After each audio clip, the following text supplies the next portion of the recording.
This 1896 portrait of a teacher and her students seems ideal until you notice the boy's belt buckle. The photograph looked like 1,000 others from rural Colorado, a proud schoolhouse scene. But one detail refused to make sense. Sarah Chen had spent 12 years cataloging images for the Western Mining Heritage Archive in Denver when she first saw the print. It arrived in a donation box from an estate sale in Leadville, tucked between surveying maps and payroll ledgers from the Consolidated Silver Company. The photograph showed 5 figures arranged on wooden steps. A young woman in a high-collared dress, her hand resting on the shoulder of a girl perhaps 10 years old. 3 boys of varying heights stood in a careful line, their clothes patched but clean, their hair slicked down for the camera. Behind them, a single-room schoolhouse with fresh whitewash and a bell mounted above the door. September light caught the edge of the building. Everything about the composition suggested progress, education, the civilizing influence of learning brought to a rough mining camp. Sarah almost filed it under Education Rural Schools 1890s and moved on. But something stopped her hand. She pulled the photograph back under the magnifying lamp. The middle boy, perhaps 12 years old, stood with his hands clasped in front of his waist. His expression was solemn, almost blank. And there, at his belt line, something caught the light. A buckle. Not the plain brass oval you would expect on a working child's belt. This one was rectangular, stamped metal, and even in the sepia tones of the old print, Sarah could make out letters pressed into its surface. She adjusted the lamp angle. The letters resolved. CSC. The same initials that appeared on every document in the donation box. Consolidated Silver Company. The boy was wearing company property. Sarah had examined thousands of mining town photographs. She knew the visual language of exploitation. Men standing in mine shafts with company numbers pinned to their chests. Families posed in front of identical company houses, their debt visible in the thinness of their children. But this photograph was supposed to be different. It was labeled in careful handwriting on the reverse. New School, September 1896, Miss Harrow, teacher. Schools meant hope. Schools meant escape from the mines, but the belt buckle told a different story. If the company marked this child like equipment, what did that make the school? Sarah Chen was not someone who let questions sit unanswered. She had trained as an archivist at a university in Chicago before taking the position in Denver, drawn west by a fascination with the gaps in official mining histories. Most collections celebrated the industry's titans and engineers. Very few asked what happened to the children. Over her 12 years in the archive, Sarah had developed a reputation for persistence. She was the one who stayed late, who requested obscure record transfers from county courthouses, who built spreadsheets connecting names across census documents and death certificates. Her colleagues joked that she treated photographs like crime scenes. Sarah did not think it was a joke. She lifted the print from its acid-free sleeve and turned it over. The handwriting on the back was faded but legible. New School, September 1896, Miss Harrow, teacher. Below that, in a different hand, smaller and more hurried, submitted for board inspection. Someone had taken this photograph as proof of something. Sarah set the print on the scanner bed and began a high-resolution capture. While the machine worked, she pulled out the rest of the donation materials. The Consolidated Silver Company had operated a major mine in Pitkin County from 1883 until a collapse in 1902. The estate sale lot came from the descendants of Martin Kellerman, who had served as company superintendent from 1894 to 1899. His papers included everything from blasting schedules to grocery orders for the company store.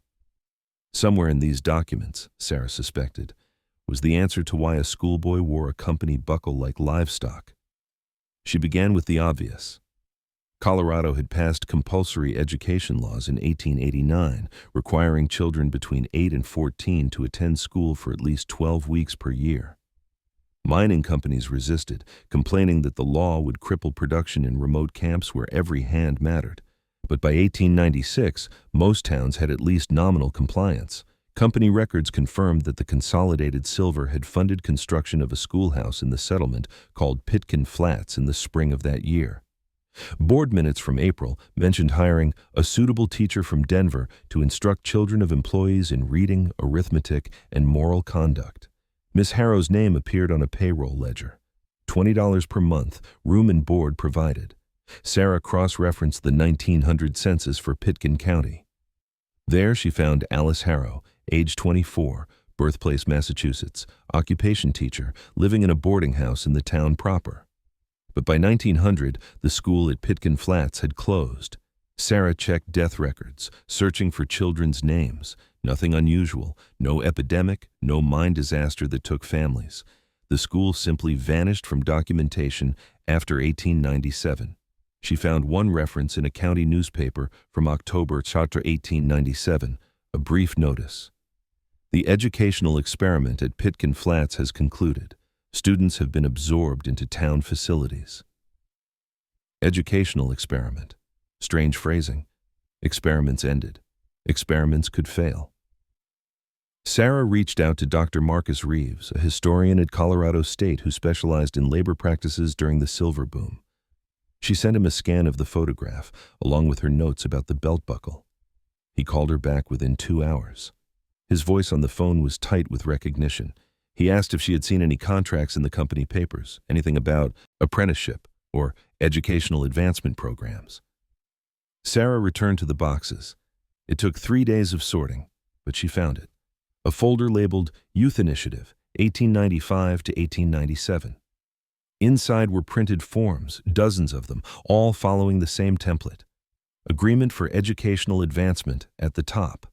The language was elaborate, full of phrases about opportunity and gratitude, but the structure was simple. Parents or guardians would sign over a child, typically between 10 and 14, to the company's care. The child would receive free education at the company school, including meals during school hours.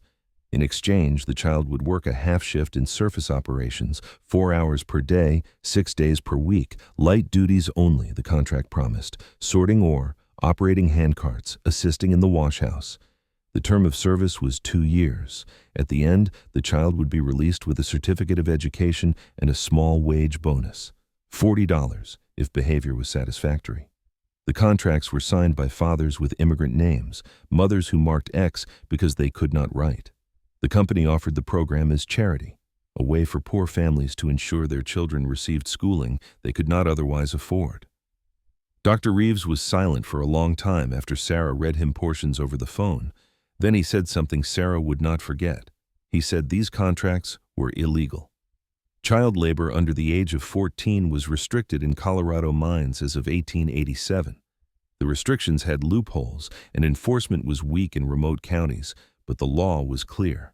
Children could not work underground, and surface work required proof of school attendance. The company had inverted the equation. They made school the justification for labor, not the protection from it. And by controlling the school itself, they created a closed loop.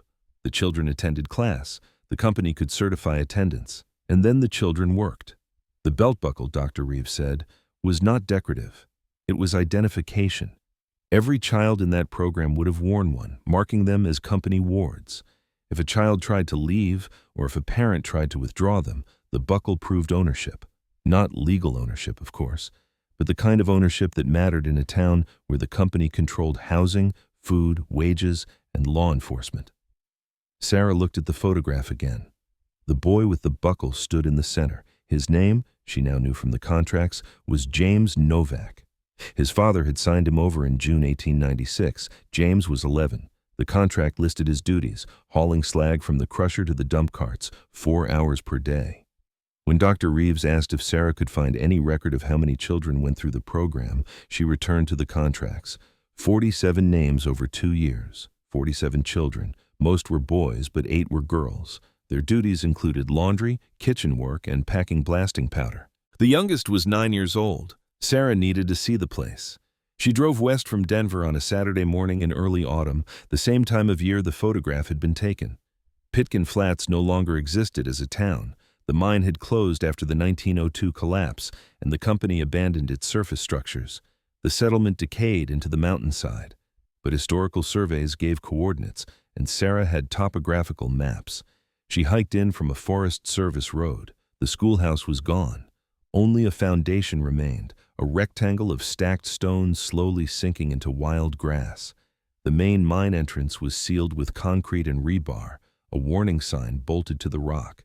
50 yards downhill, she found the waste dump.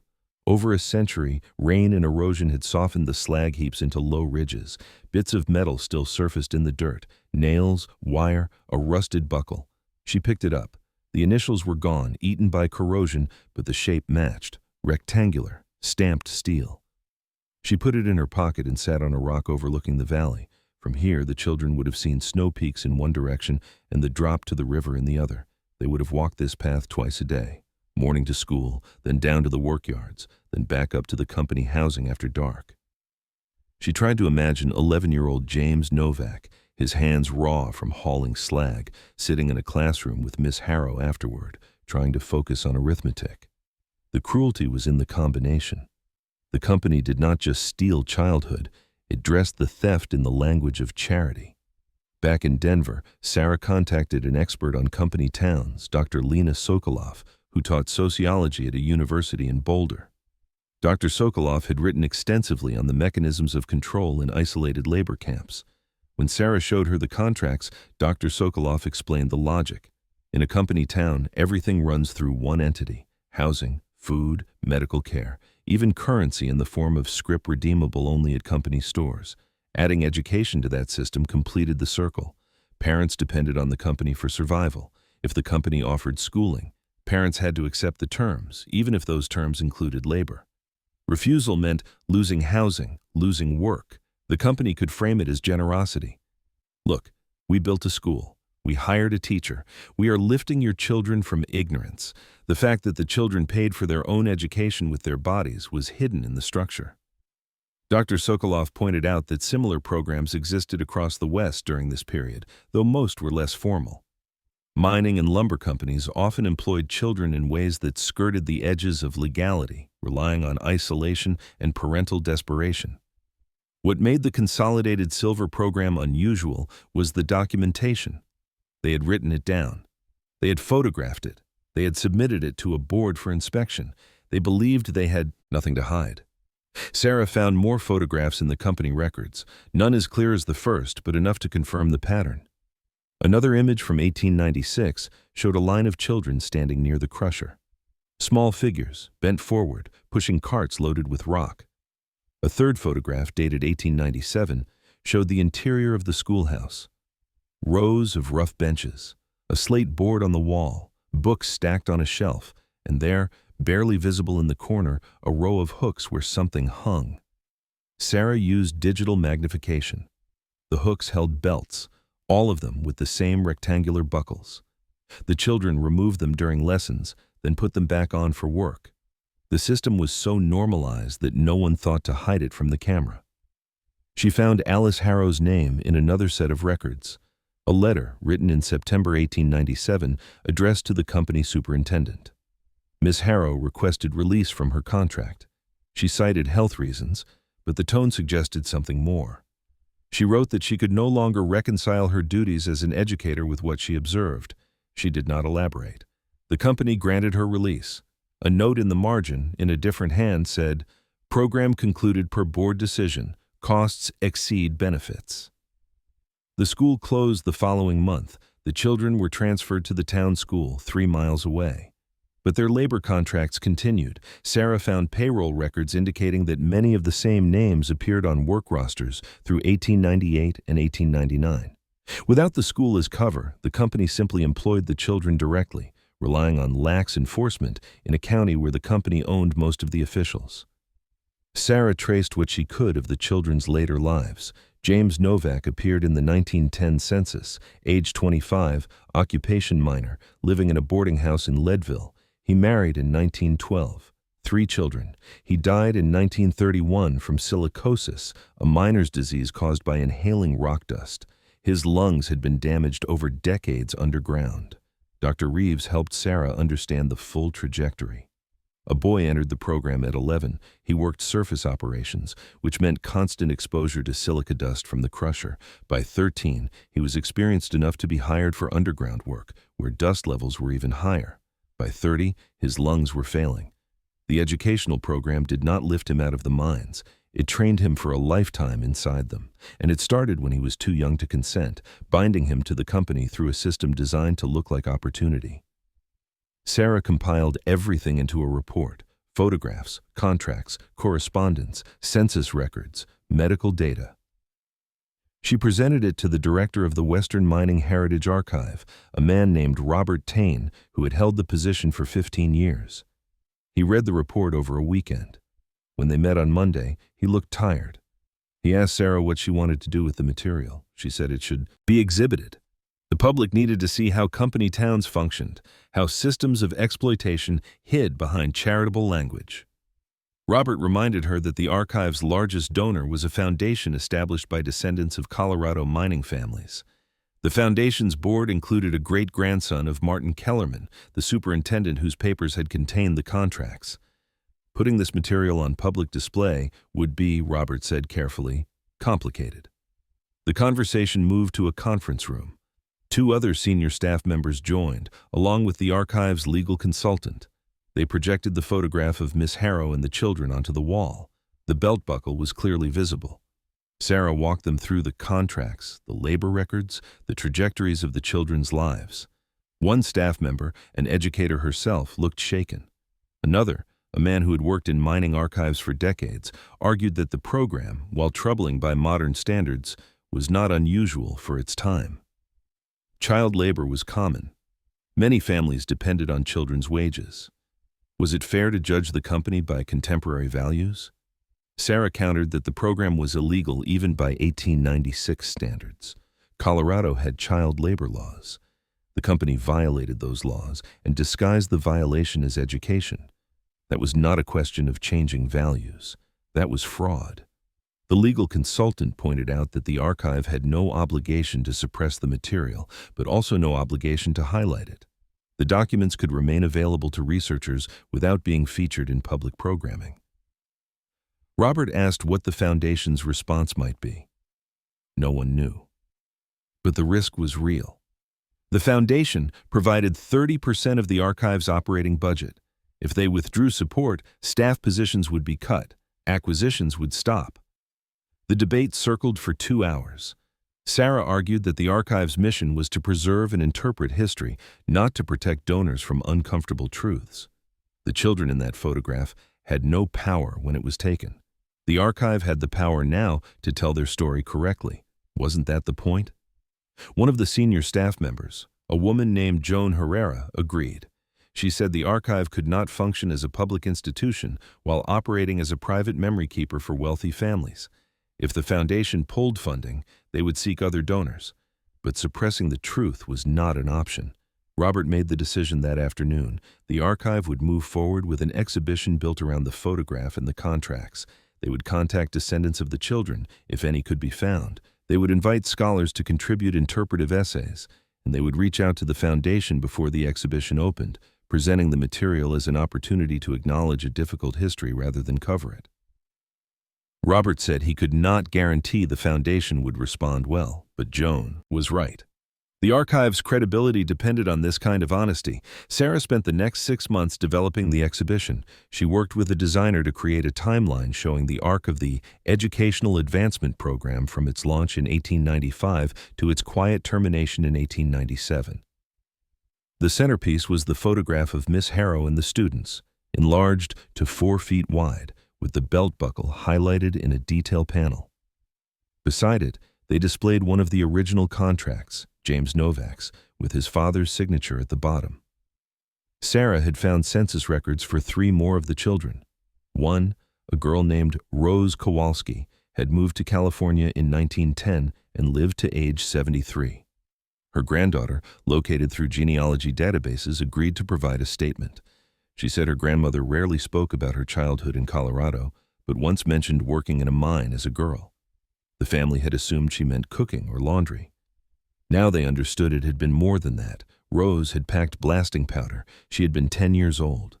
The exhibition opened in March with a public program. Dr. Reeves and Dr. Sokoloff gave talks contextualizing the Consolidated Silver Program within broader patterns of child labor and corporate control in the American West. Attendance was strong. Local media covered the story, focusing on the belt buckle as a visual symbol of ownership. The foundation did not withdraw funding. Instead, They issued a statement acknowledging the troubling practices documented in the archive and expressing commitment to historical transparency. Whether the statement reflected genuine conviction or pragmatic public relations, Sarah could not say. But the material remained on view, and the archive's relationship with the Foundation continued. What Sarah had not anticipated was the response from other archives and museums. Within weeks, she began receiving emails from colleagues across the region. They had similar photographs: teachers and students, company housing, families posed in front of churches or schools. And now they were looking at those images differently, searching for details they had previously overlooked. One archivist in Montana sent Sarah a photograph from 1902 showing children at a copper smelter. The children wore cloth badges pinned to their shirts, each stamped with a number. Another colleague in Wyoming found contracts nearly identical to the consolidated silver forms, part of a program run by a coal company in 1893. The language was almost word for word the same. Someone had created a template, and multiple companies had used it. The systems were not isolated incidents. They were shared strategies. The exhibition traveled to 2 other institutions in Colorado over the following year. Each time, more people came forward with family stories. A man in his 70s told Sarah his grandfather had worked in mines as a child sent by his parents, who believed he was receiving an education. A woman brought in a belt buckle found in her attic, inherited from her great-uncle. The initials matched a lumber company that had operated in the San Juan Mountains. The objects and stories accumulated, building a map of a system that had been everywhere and nowhere, everywhere in practice, nowhere in official history. Photographs lie by omission. They show what the photographer chose to include and hide everything outside the frame. The 1896 image of Miss Harrow and her students was meant to demonstrate progress, a company investing in education, civilization arriving in a rough camp. What it actually showed was the mechanism of control. The school was real, the teacher was real, but they existed inside a system designed to extract labor from children too young to resist, using their parents' desperation as leverage. The belt buckle was supposed to be invisible, just another piece of clothing, unremarkable. But it was the one element the photographer could not edit out, and it became the thread that unraveled the entire fabric of the lie. How many other images are still hanging in museums, printed in history books, framed in family homes, showing something their creators never intended to reveal? How many hands are positioned strangely because they are chained? How many children stand too still because they are terrified? How many objects in the background are tools of control, overlooked because we have been taught to see only the official story? The work of re-examination is not about tearing down the past. It is about reading it correctly. Every photograph is evidence, not just of what was photographed, but of what the photographer assumed could remain unseen. Sarah Chen's discovery was not an anomaly. It was an invitation to look closer at everything we think we already understand.